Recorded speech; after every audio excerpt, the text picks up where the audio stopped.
production of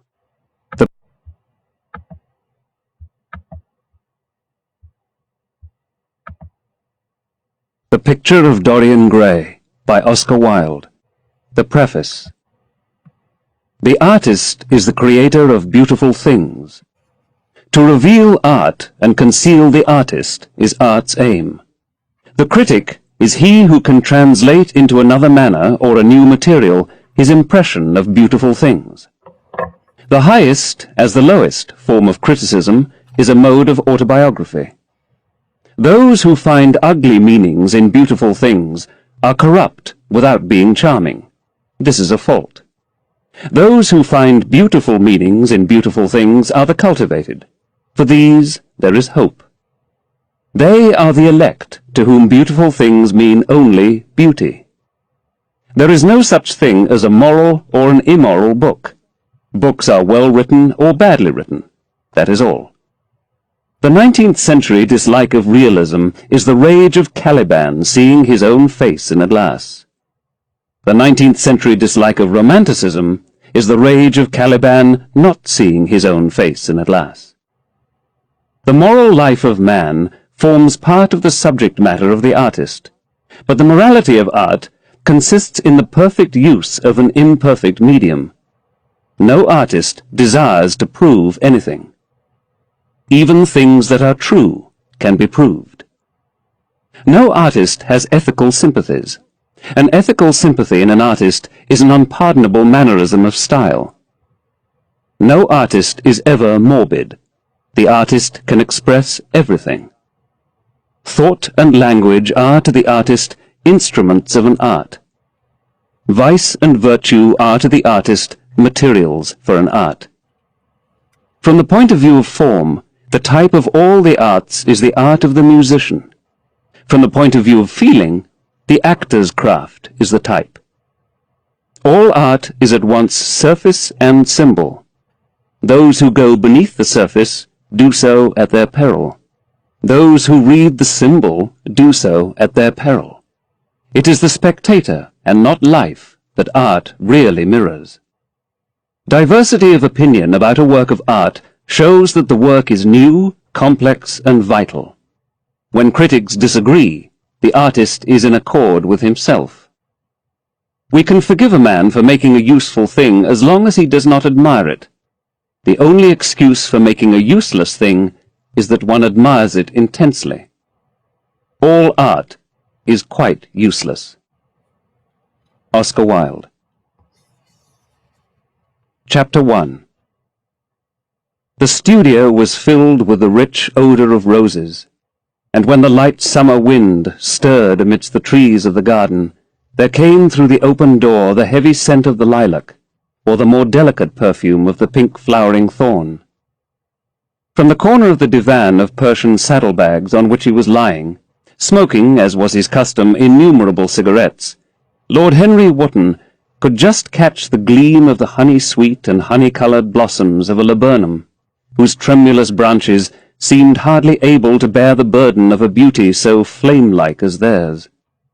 And now and then the fantastic shadows of birds in flight flitted across the long tussore silk curtains that were stretched in front of the huge window, producing a kind of momentary Japanese effect, and making him think of those pallid, jade-faced painters of Tokyo, who, through the medium of an art that is necessarily immobile, seek to convey the sense of swiftness and motion. The sullen murmur of the bees shouldering their way through the long unmown grass, or circling with monotonous insistence round the dusty gilt horns of the straggling woodbine, seemed to make the stillness more oppressive. The dim roar of London was like the bourdon note of a distant organ.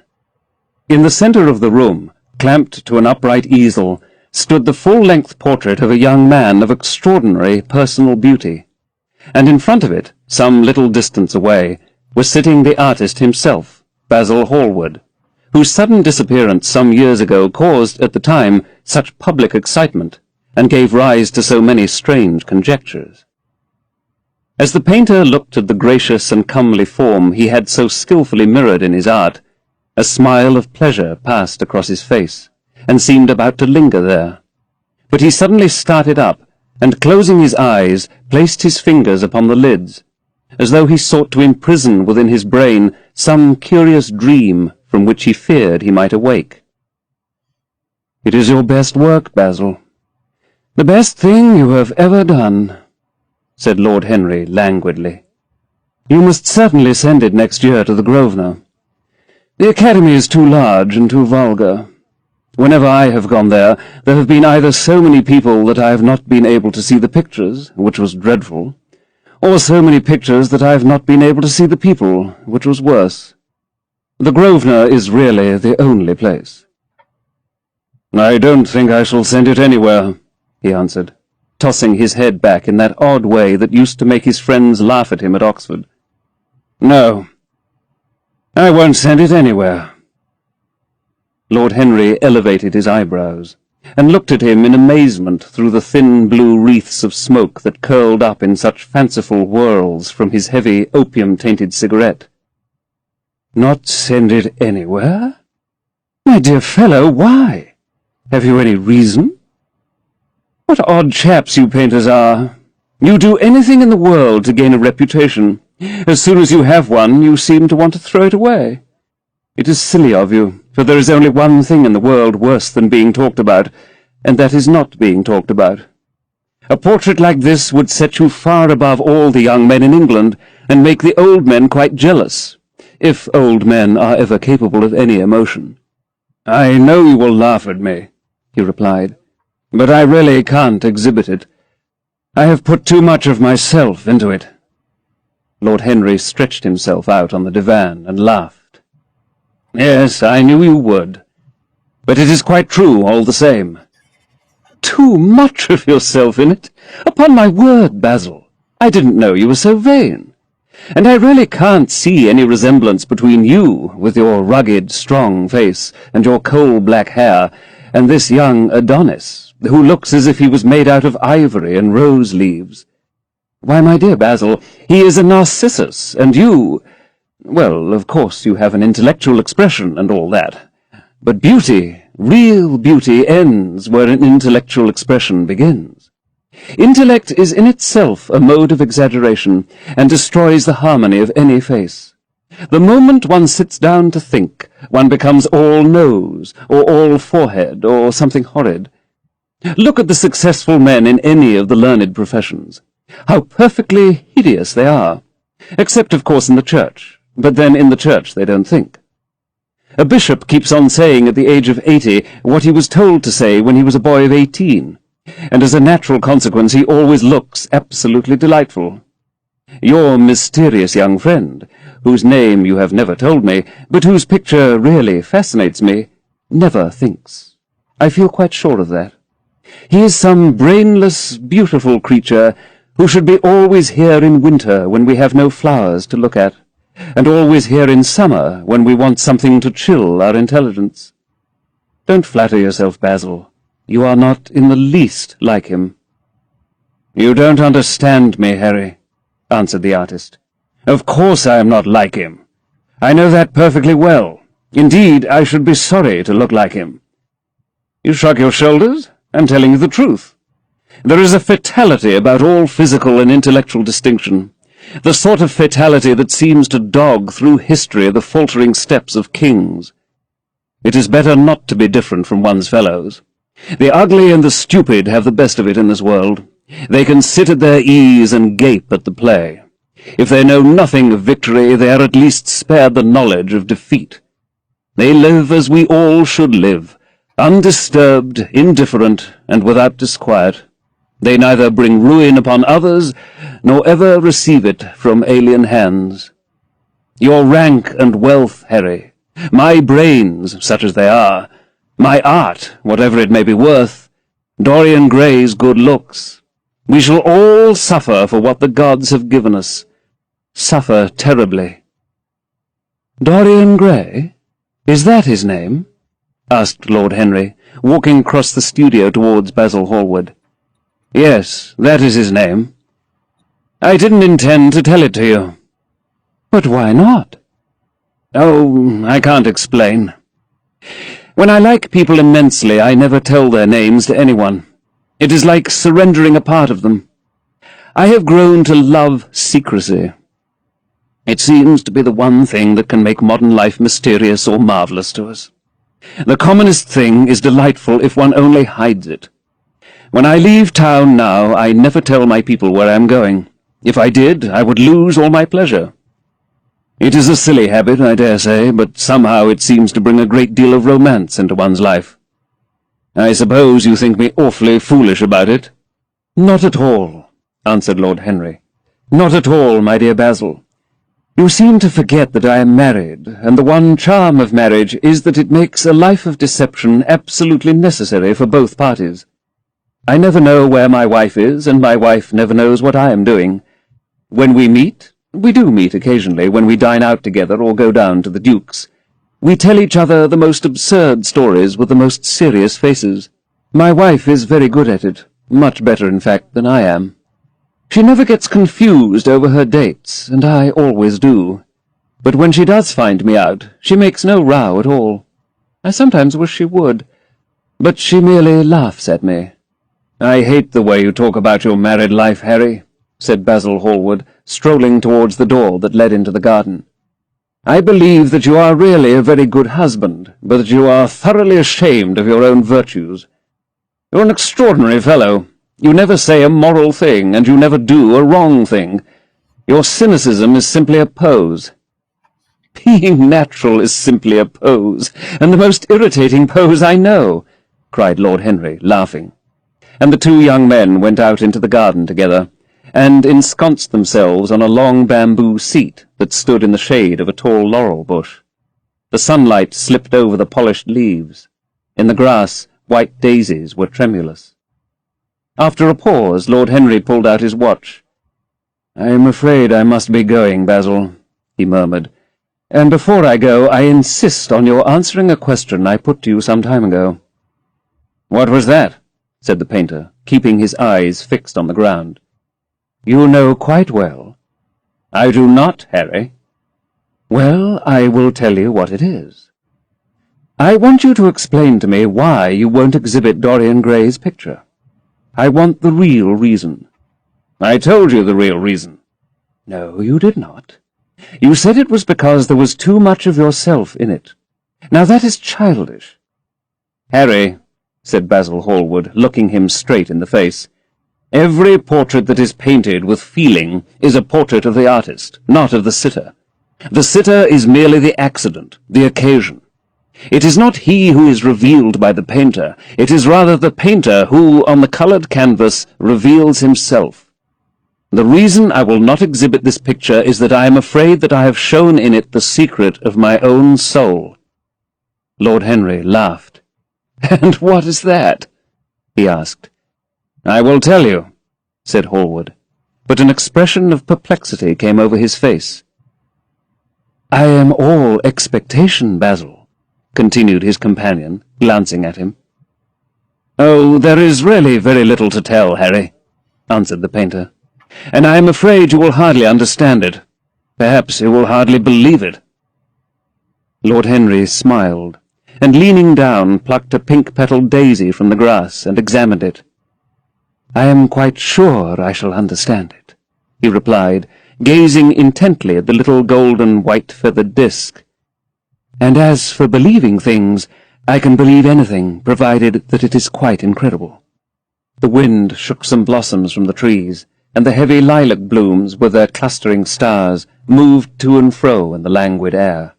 A grasshopper began to chirrup by the wall, and like a blue thread a long thin dragonfly floated past on its brown gauze wings. Lord Henry felt as if he could hear Basil Hallward's heart beating, and wondered what was coming. "The story is simply this," said the painter after some time. 2 months ago I went to a crush at Lady Brandon's. You know we poor artists have to show ourselves in society from time to time, just to remind the public that we are not savages. With an evening coat and a white tie, as you told me once, anybody, even a stockbroker, can gain a reputation for being civilized. Well, after I had been in the room about 10 minutes, talking to huge overdressed dowagers and tedious academicians, I suddenly became conscious that someone was looking at me. I turned halfway round and saw Dorian Gray for the first time. When our eyes met, I felt that I was growing pale. A curious sensation of terror came over me. I knew that I had come face to face with someone whose mere personality was so fascinating that, if I allowed it to do so, it would absorb my whole nature, my whole soul, my very art itself. I did not want any external influence in my life. You know yourself, Harry, how independent I am by nature. I've always been my own master. Had at least always been so, till I met Dorian Gray. Then, but I don't know how to explain it to you. Something seemed to tell me that I was on the verge of a terrible crisis in my life. I had a strange feeling that fate had in store for me exquisite joys and exquisite sorrows. I grew afraid and turned to quit the room. It was not conscience that made me do so. It was a sort of cowardice. I take no credit to myself for trying to escape. Conscience and cowardice are really the same things, Basil. Conscience is the trade name of the firm. That is all.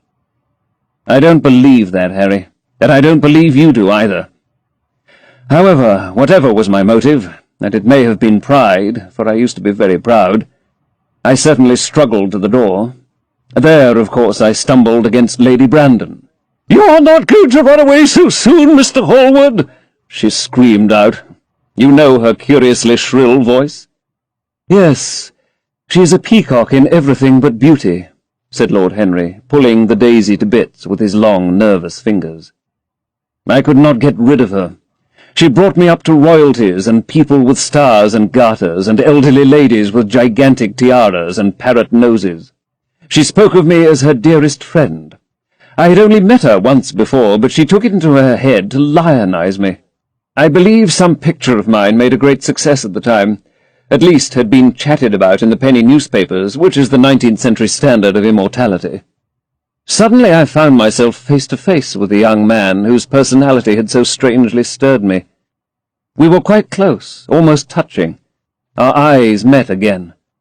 It was reckless of me, but I asked Lady Brandon to introduce me to him. Perhaps it was not so reckless after all. It was simply inevitable. We would have spoken to each other without any introduction. I'm sure of that. Dorian told me so afterwards. He, too, felt that we were destined to know each other. "And how did Lady Brandon describe this wonderful young man?" asked his companion.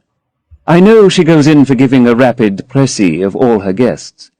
I remember her bringing me up to a truculent and red-faced old gentleman covered all over with orders and ribbons, and hissing into my ear, in a tragic whisper which must have been perfectly audible to everybody in the room, the most astounding details. I simply fled. I like to find out people for myself. But Lady Brandon treats her guests exactly as an auctioneer treats his goods. She either explains them entirely away, or tells one everything about them except what one wants to know." "Poor Lady Brandon. You are hard on her, Harry," said Hallward listlessly. "My dear fellow, she tried to found a salon, and only succeeded in opening a restaurant. How could I admire her? But tell me, what did she say about Mr. Dorian Gray?" "Oh, something like, 'Charming boy, poor dear mother and I absolutely inseparable, quite forget what he does, afraid he doesn't do anything. Oh yes, plays the piano, or is it the violin, dear Mr. Gray?' Neither of us could help laughing. We became friends at once." "Laughter is not at all a bad beginning for a friendship, and it is far the best ending for one," said the young lord, plucking another daisy. Hallward shook his head. "You don't understand what friendship is, Harry," he murmured, "or what enmity is, for that matter. You like everyone. That is to say, you are indifferent to everyone." "How horribly unjust of you!"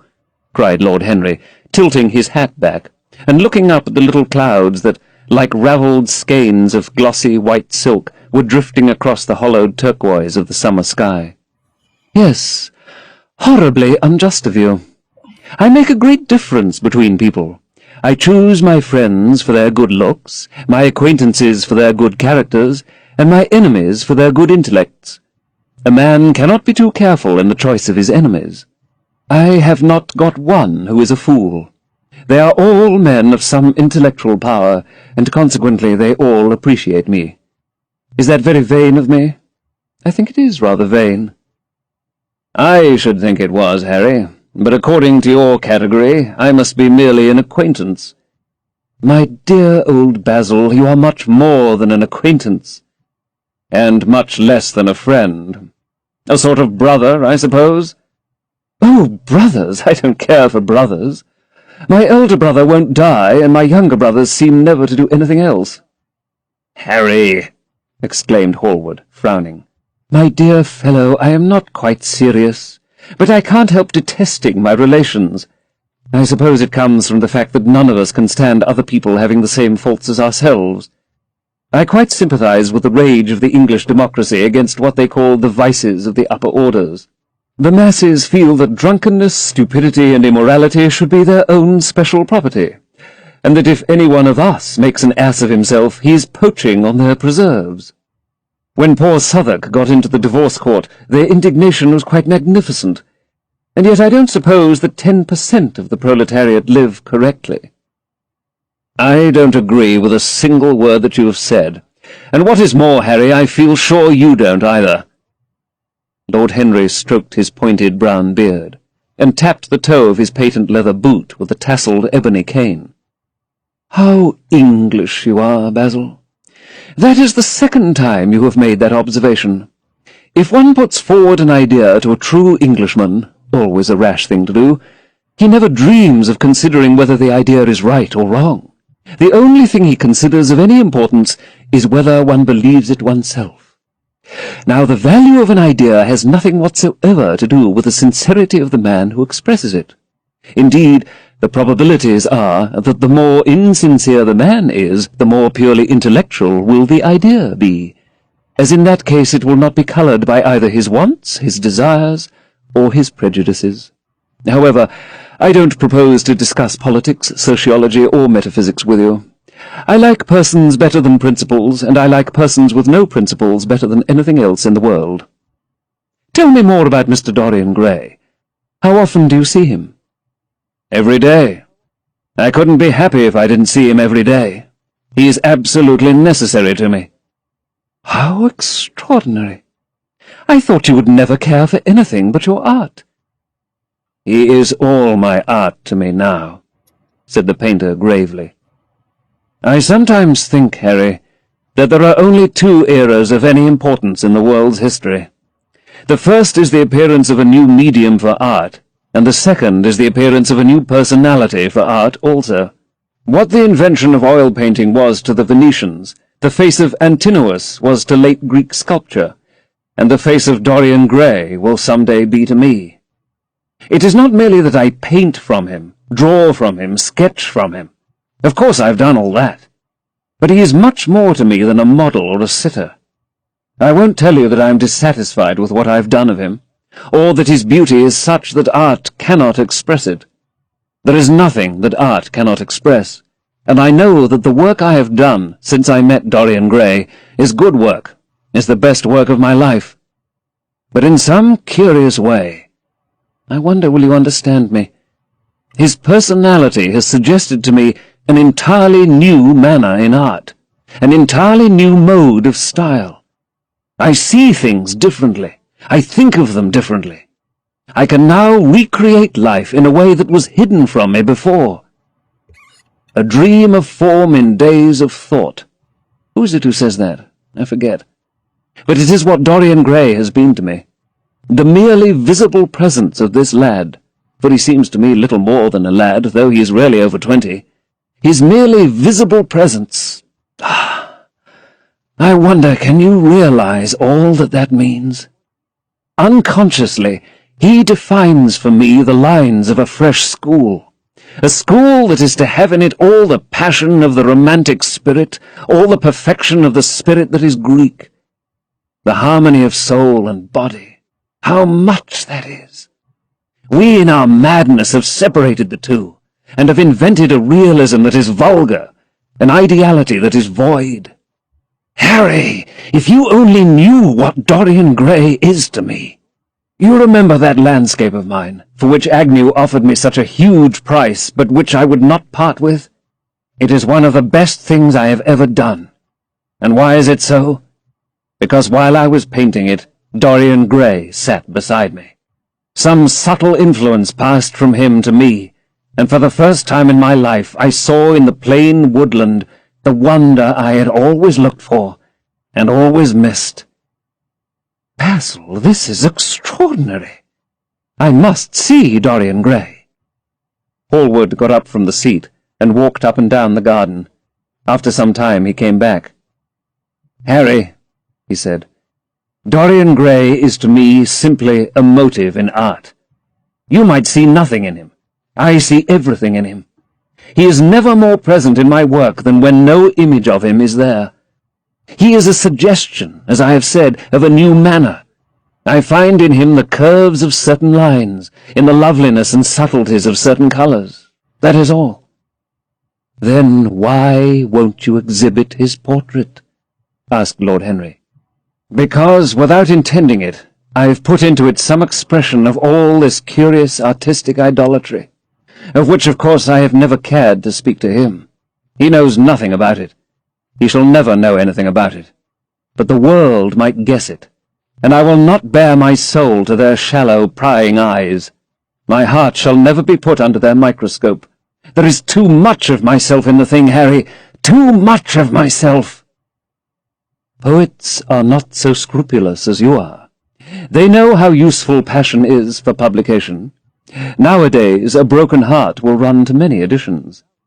I hate them for it, cried Hallward. An artist should create beautiful things, but should put nothing of his own life into them. We live in an age when men treat art as if it were meant to be a form of autobiography. We have lost the abstract sense of beauty. Some day I will show the world what it is, and for that reason the world shall never see my portrait of Dorian Gray. I think you are wrong, Basil, but I won't argue with you. It is only the intellectually lost who ever argue. Tell me, is Dorian Gray very fond of you? The painter considered for a few moments. He likes me, he answered, after a pause. I know he likes me. Of course I flatter him dreadfully. I find a strange pleasure in saying things to him that I know I shall be sorry for having said. As a rule, he is charming to me, and we sit in the studio and talk of 1,000 things. Now and then, however, he is horribly thoughtless, and seems to take a real delight in giving me pain. Then I feel, Harry, that I have given away my whole soul to someone who treats it as if it were a flower to put in his coat, a bit of decoration to charm his vanity, an ornament for a summer's day. Days in summer, Basil, are apt to linger, murmured Lord Henry. Perhaps you will tire sooner than he will. It is a sad thing to think of, but there is no doubt that genius lasts longer than beauty. That accounts for the fact that we all take such pains to over-educate ourselves. In the wild struggle for existence we want to have something that endures, and so we fill our minds with rubbish and facts in the silly hope of keeping our place.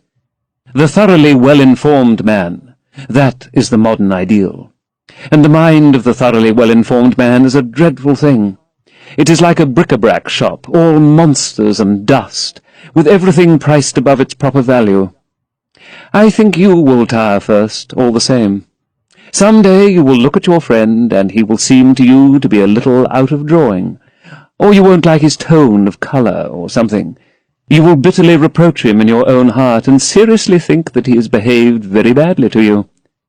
The next time he calls, you will be perfectly cold and indifferent. It will be a great pity, for it will alter you. What you have told me is quite a romance of art, one might call it. And the worst of having a romance of any kind is that it leaves one so unromantic. Harry, don't talk like that.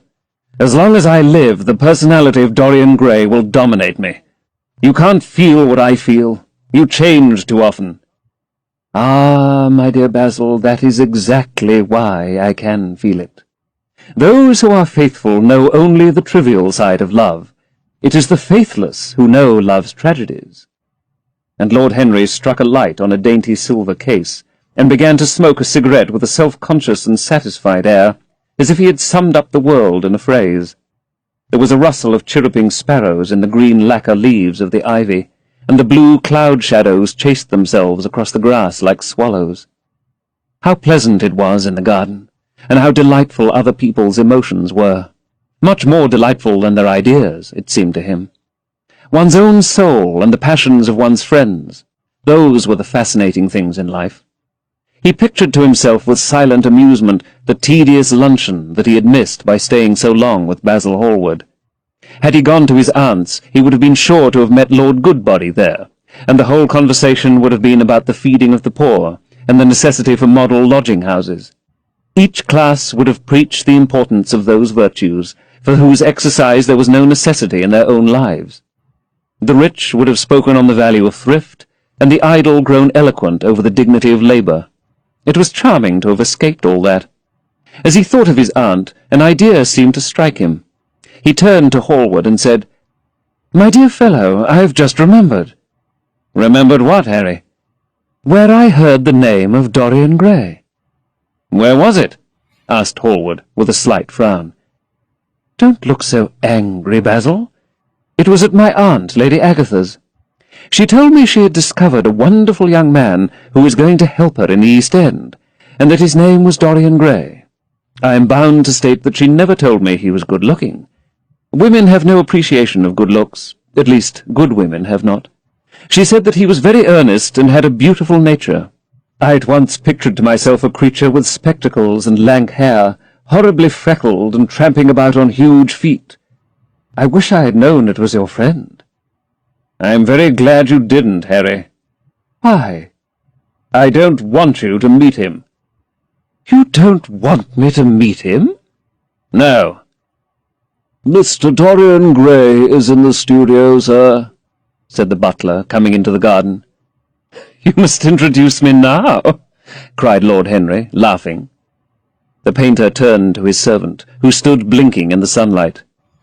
"Ask Mr. Gray to wait, Parker. I shall be in a few moments." The man bowed and went up the walk. Then he looked at Lord Henry. "Dorian Gray is my dearest friend," he said. "He has a simple and beautiful nature. Your aunt was quite right in what she said of him. Don't spoil him. Don't try to influence him. Your influence would be bad. The world is wide and has many marvelous people in it. Don't take away from me the one person who gives to my art whatever charm it possesses. My life as an artist depends on him. Mind, Harry, I trust you." He spoke very slowly, and the words seemed wrung out of him almost against his will. "What nonsense you talk," said Lord Henry, smiling, and taking Hallward by the arm he almost led him into the house. Chapter 2. As they entered they saw Dorian Gray. He was seated at the piano with his back to them, turning over the pages of a volume of Schumann's forest scenes. "You must lend me these, Basil," he cried. "I want to learn them. They're perfectly charming." "That entirely depends on how you sit today, Dorian." "Oh, I'm tired of sitting, and I don't want a life-size portrait of myself," answered the lad, swinging round on the music-stool in a wilful, petulant manner. When he caught sight of Lord Henry, a faint blush coloured his cheeks for a moment, and he started up. "I beg your pardon, Basil, but I didn't know you had anyone with you." "This is Lord Henry Wotton, Dorian, an old Oxford friend of mine. I have just been telling him what a capital sitter you were, and now you have spoiled everything." "You have not spoiled my pleasure in meeting you, Mr. Gray," said Lord Henry, stepping forward and extending his hand. "My aunt has often spoken to me about you. You are one of her favourites, and, I'm afraid, one of her victims also." "I'm in Lady Agatha's black books at present," answered Dorian, with a funny look of penitence. "I promised to go to a club in Whitechapel with her last Tuesday, and I really forgot all about it. We were to have played a duet together. 3 duets, I believe. I don't know what she will say to me. I'm far too frightened to call." "Ah, I will make your peace with my aunt. She's quite devoted to you, And I don't think it really matters about your not being there. The audience probably thought it was a duet. When Aunt Agatha sits down to the piano, she makes quite enough noise for 2 people. That is very horrid to her, and not very nice to me, answered Dorian, laughing. Lord Henry looked at him. Yes, he was certainly wonderfully handsome, with his finely curved scarlet lips, his frank blue eyes, his crisp gold hair. There was something in his face that made one trust him at once. All the candour of youth was there, as well as youth's passionate purity. One felt that he had kept himself unspotted from the world. No wonder Basil Hallward worshipped him. "You are too charming to go in for philanthropy, Mr. Gray. Far too charming." And Lord Henry flung himself down on the divan and opened his cigarette case. The painter had been busy mixing his colours and getting his brushes ready. He was looking worried, and when he heard Lord Henry's last remark, he glanced at him, hesitated for a moment, and then said, "Harry, I want to finish this picture today. Would you think it awfully rude of me if I asked you to go away?" Lord Henry smiled and looked at Dorian Gray. "Am I to go, Mr. Gray?" he asked. "Oh, please don't, Lord Henry. I see that Basil is in one of his sulky moods, and I can't bear him when he sulks. Besides, I want you to tell me why I should not go in for philanthropy." "I don't know that I shall tell you of that, Mr. Gray. It is so tedious a subject that one would have to talk seriously about it. But I certainly shall not run away, now that you have asked me to stop. You don't really mind, Basil, do you? You have often told me that you liked your sitters to have someone to chat to." Hallward bit his lip. "If Dorian wishes it, of course you must stay. Dorian's whims are laws to everybody, except himself." Lord Henry took up his hat and gloves. "You are very pressing, Basil, but I'm afraid I must go. I have promised to meet a man at the Orleans. Goodbye, Mr. Gray. Come and see me some afternoon in Curzon Street. I'm nearly always at home at 5 o'clock. Write to me when you are coming. I should be sorry to miss you." "Basil!" cried Dorian Gray. "If Lord Henry Wotton goes, I shall go too. You never open your lips while you are painting, and it is horribly dull standing on a platform and trying to look pleasant. Ask him to stay. I insist upon it." "Stay, Harry, to oblige Dorian and to oblige me," said Hallward, gazing intently at his picture. "It is quite true. I never talk when I am working, and never listen either, and it must be dreadfully tedious for my unfortunate sitters. I beg you to stay." "But what about my man at the Orleans?" The painter laughed. "I don't think there will be any difficulty about that. Sit down again, Harry. And now, Dorian, get up on the platform and don't move about too much, or pay any attention to what Lord Henry says. He has a very bad influence over all his friends, with the single exception of myself." Dorian Gray stepped up on the dais, with the air of a young Greek martyr, and made a little moue of discontent to Lord Henry, to whom he had rather taken a fancy. He was so unlike Basil. They made a delightful contrast, and he had such a beautiful voice. After a few moments he said to him, "Have you really a very bad influence, Lord Henry? As bad as Basil says?" "There is no such thing as a good influence, Mr. Gray. All influence is immoral. Immoral from the scientific point of view." "Why?" "Because to influence a person is to give him one's own soul. He does not think his natural thoughts or burn with his natural passions. His virtues are not real to him. His sins, if there are such things as sins, are borrowed. He becomes an echo of someone else's music, an actor of a part that has not been written for him. The aim of life is self-development. To realize one's nature perfectly, that is what each of us is here for. People are afraid of themselves nowadays. They have forgotten the highest of all duties, the duty that one owes to oneself. Of course, they are charitable, they feed the hungry and clothe the beggar, but their own souls starve and are naked. Courage has gone out of our race. Perhaps we never really had it. The terror of society, which is the basis of morals, the terror of God, which is the secret of religion, these are the two things that govern us. And yet— "Just turn your head a little more to the right, Dorian, like a good boy," said the painter, deep in his work, and conscious only that a look had come into the lad's face that he had never seen there before. "And yet," continued Lord Henry in his low, musical voice, and with that graceful wave of the hand that was always so characteristic of him, and that he had even in his Eton days, "I believe that if one man were to live out his life fully and completely, were to give form to every feeling, expression to every thought, reality to every dream, I believe that the world would gain such a fresh impulse of joy that we would forget all the maladies of medievalism and return to the Hellenic ideal, to something finer, richer than the Hellenic ideal, it may be. But the bravest man amongst us is afraid of himself. The mutilation of the savage has its tragic survival in the self-denial that mars our lives. We are punished for our refusals. Every impulse that we strive to strangle broods in the mind and poisons us.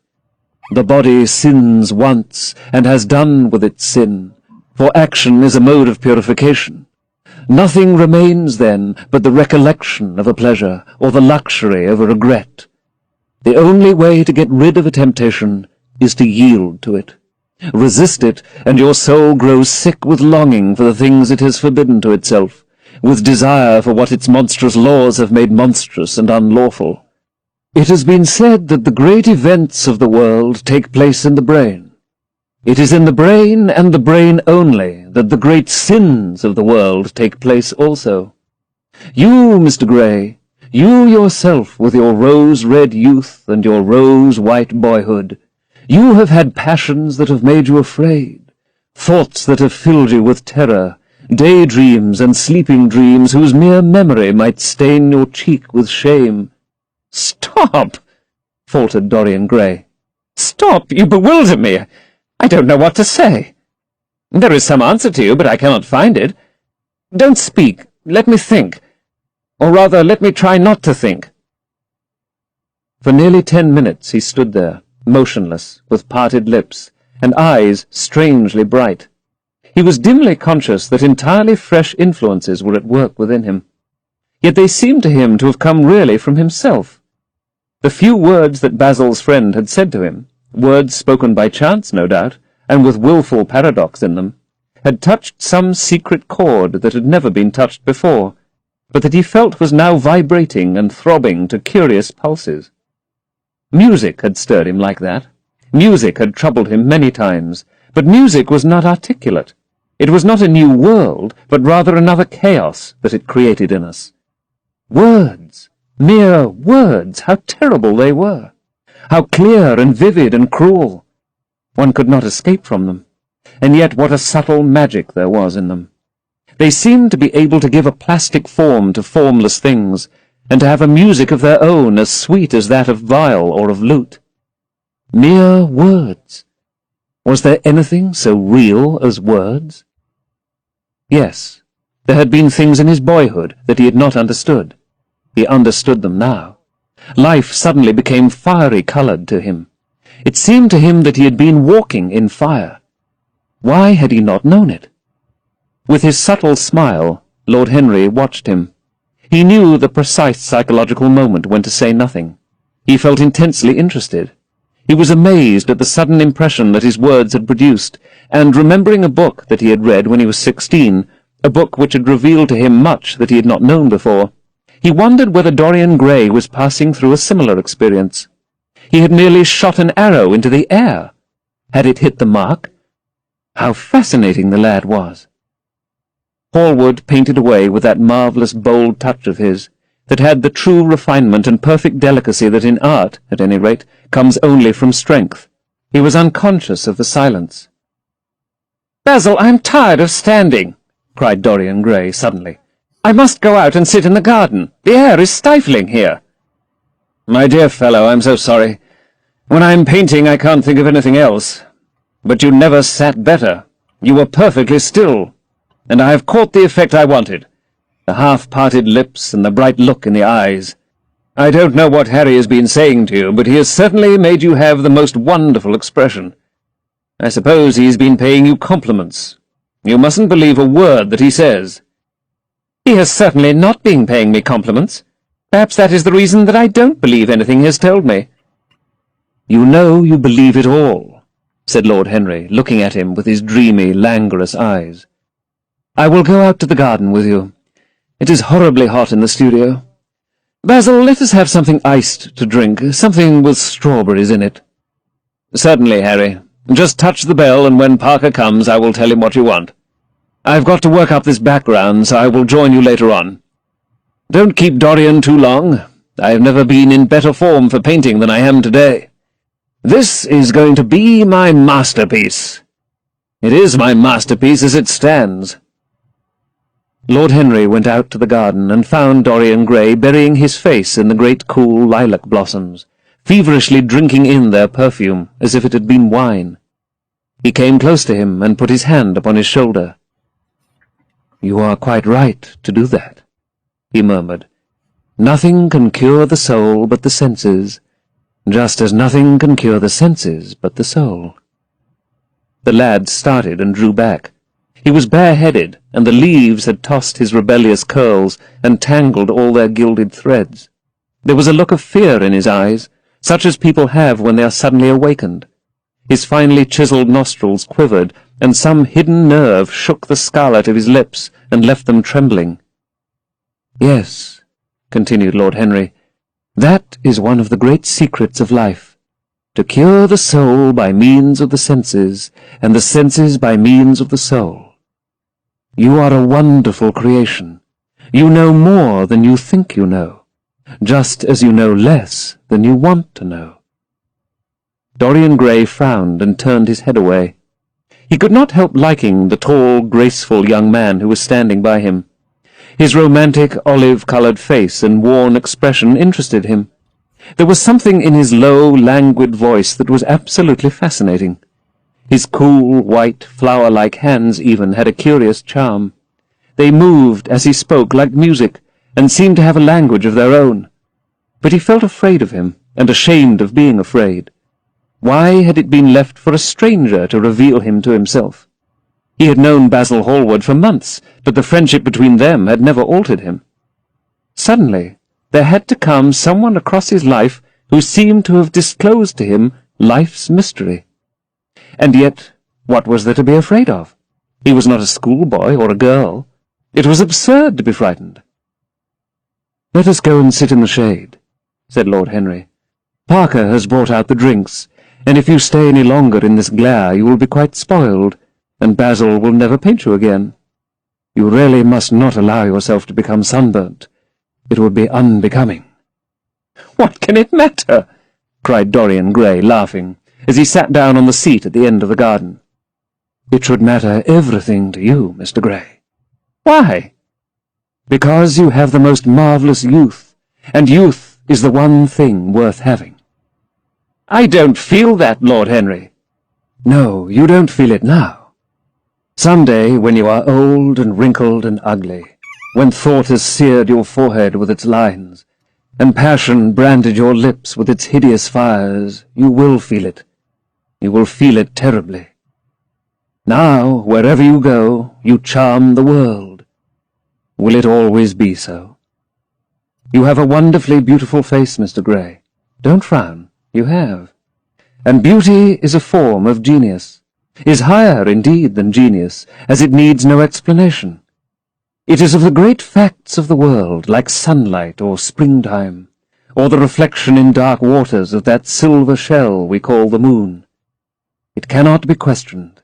It has its divine right of sovereignty. It makes princes of those who have it. You smile? Ah, when you have lost it, you won't smile. People say sometimes that beauty is only superficial.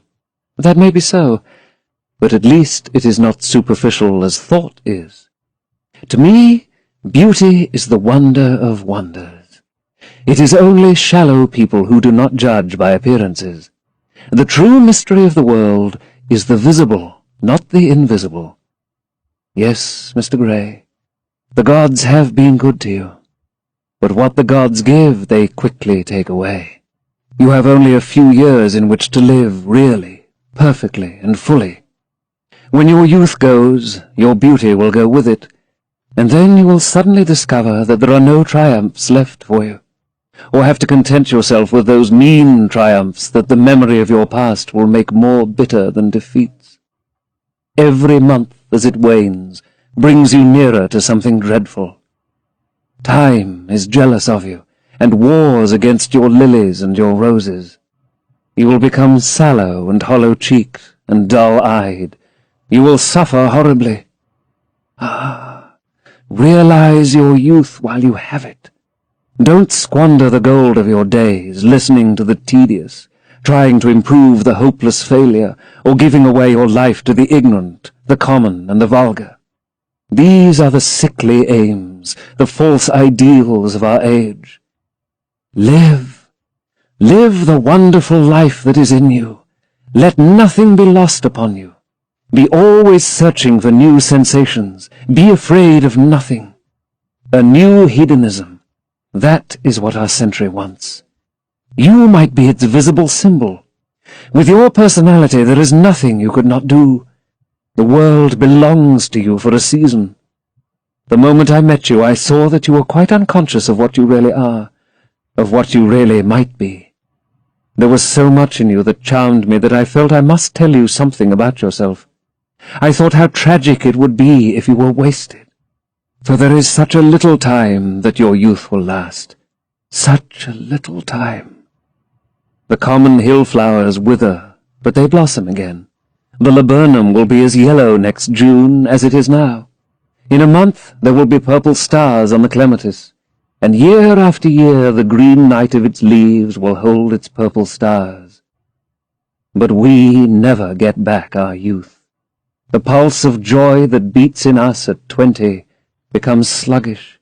Our limbs fail, our senses rot. We degenerate into hideous puppets, haunted by the memory of the passions of which we were too much afraid, and the exquisite temptations that we had not the courage to yield to. Youth! Youth! There is absolutely nothing in the world but youth. Dorian Gray listened, open-eyed and wondering. The spray of lilac fell from his hand upon the gravel. A furry bee came and buzzed around it for a moment. Then it began to scramble all over the oval stellated globe of the tiny blossoms. He watched it with that strange interest in trivial things that we try to develop when things of high import make us afraid, or when we are stirred by some new emotion for which we cannot find expression, or when some thought that terrifies us lays sudden siege to the brain and calls on us to yield. After a time the bee flew away. He saw it creeping into the stained trumpet of a Tyrian convolvulus. The flower seemed to quiver, and then swayed gently to and fro. Suddenly the painter appeared at the door of the studio, and made staccato signs for them to come in. They turned to each other and smiled. "I am waiting," he cried. "Do come in. The light is quite perfect, and you can bring your drinks." They rose up and sauntered down the walk together. 2 green and white butterflies fluttered past them, and in the pear tree at the corner of the garden a thrush began to sing. "You are glad to have met me, Mr. Gray," said Lord Henry, looking at him. "Yes, I am glad now.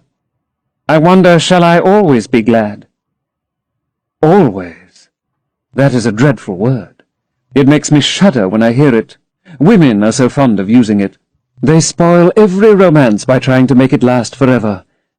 It is a meaningless word, too. The only difference between a caprice and a lifelong passion is that the caprice lasts a little longer."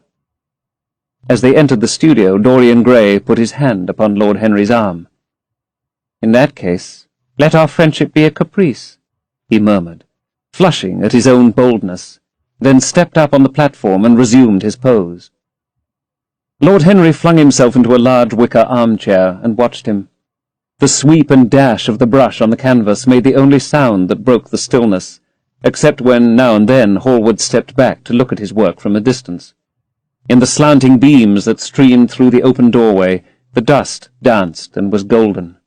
The heavy scent of the roses seemed to brood over everything. After about a quarter of an hour, Hallward stopped painting, looked for a long time at Dorian Gray, and then for a long time at the picture, biting the end of one of his huge brushes and frowning. "It is quite finished," he cried at last, and stooping down he wrote his name in long vermilion letters on the left-hand corner of the canvas. Lord Henry came over and examined the picture. It was certainly a wonderful work of art, and a wonderful likeness as well. "My dear fellow, I congratulate you most warmly," he said. "It is the finest portrait of modern times. Mr. Gray, come over and look at yourself." The lad started, as if awakened from some dream. "Is it really finished?" he murmured, stepping down from the platform. "Quite finished," said the painter. "And you have sat splendidly today. I'm awfully obliged to you." "That is entirely due to me," broke in Lord Henry. "Isn't it, Mr. Gray?" Dorian made no answer, but passed listlessly in front of his picture and turned towards it. When he saw it, he drew back, and his cheeks flushed for a moment with pleasure. A look of joy came into his eyes, as if he had recognized himself for the first time. He stood there motionless and in wonder, dimly conscious that Hallward was speaking to him, but not catching the meaning of his words. The sense of his own beauty came on him like a revelation. He had never felt it before. Basil Hallward's compliments had seemed to him to be merely the charming exaggerations of friendship. He had listened to them, laughed at them, forgotten them. They had not influenced his nature. Then had come Lord Henry Wotton, with his strange panegyric on youth, his terrible warning of its brevity. That had stirred him at the time, and now, as he stood gazing at the shadow of his own loveliness, the full reality of the description flashed across him. Yes, there would be a day when his face would be wrinkled and wizen, his eyes dim and colourless, the grace of his figure broken and deformed. The scarlet would pass away from his lips, and the gold steal from his hair. The life that was to make his soul would mar his body. He would become dreadful, hideous, and uncouth. As he thought of it, a sharp pang of pain struck through him like a knife, and made each delicate fibre of his nature quiver. His eyes deepened into amethyst, and across them came a mist of tears. He felt as if a hand of ice had been laid on his heart. "Don't you like it?" cried Hallward at last, stung a little by the lad's silence, not understanding what it meant. "Of course he likes it," said Lord Henry. "Who wouldn't like it? It is one of the greatest things in modern art. I will give you anything you like to ask for it. I must have it." "It is not my property, Harry." "Whose property is it?" "Dorian's, of course," answered the painter. "He is a very lucky fellow." "How sad it is," murmured Dorian Gray, with his eyes still fixed upon his own portrait. "How sad it is. I shall grow old and horrible and dreadful, but this picture will remain always young. It will never be older than this particular day of June. If it were only the other way. If it were I who was to be always young, and the picture that was to grow old. For that, I would give everything. Yes, there is nothing in the whole world I would not give. I would give my soul for that." "You would hardly care for such an arrangement, Basil," cried Lord Henry, laughing. "It would be rather hard lines on your work." "I should object very strongly, Harry," said Hallward. Dorian Gray turned and looked at him. "I believe you would, Basil. You like your art better than your friends. I'm no more to you than a green bronze figure. Hardly as much, I dare say." The painter stared in amazement. It was so unlike Dorian to speak like that. What had happened? He seemed quite angry. His face was flushed and his cheeks burning. "Yes," he continued, "I am less to you than your ivory Hermes or your silver fawn. You will like them always. How long will you like me? Till I have my first wrinkle, I suppose. I know now that when one loses one's good looks, whatever they may be, one loses everything. Your picture has taught me that. Lord Henry Wotton is perfectly right. Youth is the only thing worth having. When I find that I am growing old, I shall kill myself." Hallward turned pale and caught his hand. "Dorian! Dorian!" he cried. "Don't talk like that. I've never had such a friend as you, and I shall never have such another. You are not jealous of material things, are you? You who are finer than any of them?" "I am jealous of everything whose beauty does not die. I am jealous of the portrait you have painted of me. Why should it keep what I must lose? Every moment that passes takes something from me, and gives something to it. Oh, if it were only the other way! If the picture could change, and I could be always what I am now! Why did you paint it? It will mock me some day, mock me horribly!" The hot tears welled into his eyes. He tore his hand away, and flinging himself on the divan, he buried his face in the cushions, as though he was praying. "This is your doing, Harry," said the painter bitterly. Lord Henry shrugged his shoulders. "It is the real Dorian Gray. That is all." "It is not." "If it is not, what have I to do with it?" "You should have gone away when I asked you," he muttered. "I stayed when you asked me," was Lord Henry's answer. "Harry, I can't quarrel with my two best friends at once, but between you both you have made me hate the finest piece of work I've ever done, and I will destroy it. What is it but canvas and colour? I will not let it come across our three lives and mar them." Dorian Gray lifted his golden head from the pillow, and with pallid face and tear-stained eyes looked at him, as he walked over to the deal painting table that was set beneath the high-curtained window. What was he doing there? His fingers were straying about among the litter of tin tubes and dry brushes, seeking for something. Yes, it was for the long palette knife, with its thin blade of lithe steel. He had found it at last. He was going to rip up the canvas. With a stifled sob, the lad leapt from the couch, and rushing over to Hallward, tore the knife out of his hand and flung it to the end of the studio. "Don't, Basil, don't!" he cried. "It would be murder!" "I am glad you appreciate my work at last, Dorian," said the painter coldly, when he had recovered from his surprise. "I never thought you would." "Appreciate it? I am in love with it, Basil. It is part of myself. I feel that." "Well, as soon as you are dry, you shall be varnished, and framed, and sent home. Then you can do what you like with yourself." And he walked across the room and rang the bell for tea. "You will have tea, of course, Dorian. And so will you, Harry, or do you object to such simple pleasures?" "I adore simple pleasures," said Lord Henry. "They are the last refuge of the complex. But I don't like scenes, except on the stage." "What absurd fellows you are, both of you!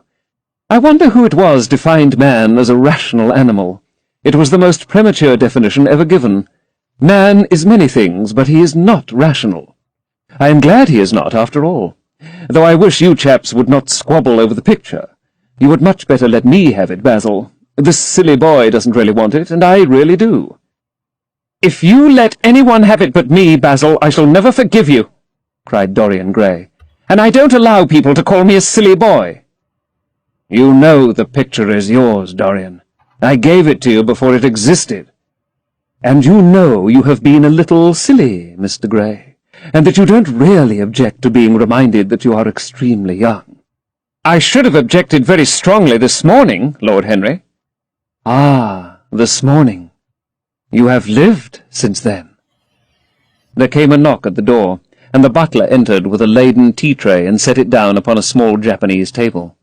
There was a rattle of cups and saucers and the hissing of a fluted Georgian urn. 2 globe-shaped china dishes were brought in by a page. Dorian Gray went over and poured out the tea. The 2 men sauntered languidly to the table and examined what was under the covers. "Let us go to the theatre tonight," said Lord Henry. "There is sure to be something on somewhere. I have promised to dine at White's, but it is only with an old friend, so I can send him a wire to say that I am ill, or that I am prevented from coming in consequence of a subsequent engagement. I think that would be a rather nice excuse. It would have all the surprise of candour." "It is such a bore putting on one's dress clothes," muttered Hallward. "And when one has them on, they're so horrid." "Yes," answered Lord Henry dreamily. "The costume of the 19th century is detestable. It is so sombre, so depressing. Sin is the only real colour element left in modern life." "You really must not say things like that before Dorian, Harry." "Before which Dorian? The one who is pouring out tea for us, or the one in the picture?" "Before either." "I should like to come to the theatre with you, Lord Henry," said the lad. "Then you shall come. And you will come too, Basil, won't you?" I can't, really. I would sooner not. I have a lot of work to do. Well then, you and I will go alone, Mr. Gray. I should like that awfully. The painter bit his lip and walked over, cup in hand, to the picture. I shall stay with the real Dorian, he said sadly. Is it the real Dorian? Cried the original of the portrait, strolling across to him. Am I really like that? Yes, you are just like that. How wonderful, Basil! At least you are like it in appearance. But it will never alter, sighed Hallward. That is something. What a fuss people make about fidelity, exclaimed Lord Henry. Why, even in love, it is purely a question for physiology. It has nothing to do with our own will. Young men want to be faithful and are not. Old men want to be faithless and cannot. That is all one can say. Don't go to the theatre tonight, Dorian, said Hallward. Stop and dine with me. I can't, Basil. Why? Because I have promised Lord Henry Wotton to go with him. He won't like you the better for keeping your promises. He always breaks his own. I beg you not to go. Dorian Gray laughed and shook his head. I entreat you. The lad hesitated and looked over at Lord Henry, who was watching them from the tea-table with an amused smile. I must go, Basil, he answered. Very well, said Hallward, and he went over and laid down his cup on the tray. It is rather late, and as you have to dress, you had better lose no time. Goodbye, Harry. Goodbye, Dorian. Come and see me soon. Come tomorrow. Certainly. You won't forget? No, of course not, cried Dorian. And Harry? Yes, Basil? Remember what I asked you when we were in the garden this morning? I have forgotten it. I trust you. I wish I could trust myself, said Lord Henry, laughing. Come, Mr. Gray, my hansom is outside, and I can drop you at your own place. Goodbye, Basil. It has been a most interesting afternoon. As the door closed behind them, the painter flung himself down on a sofa, and a look of pain came into his face.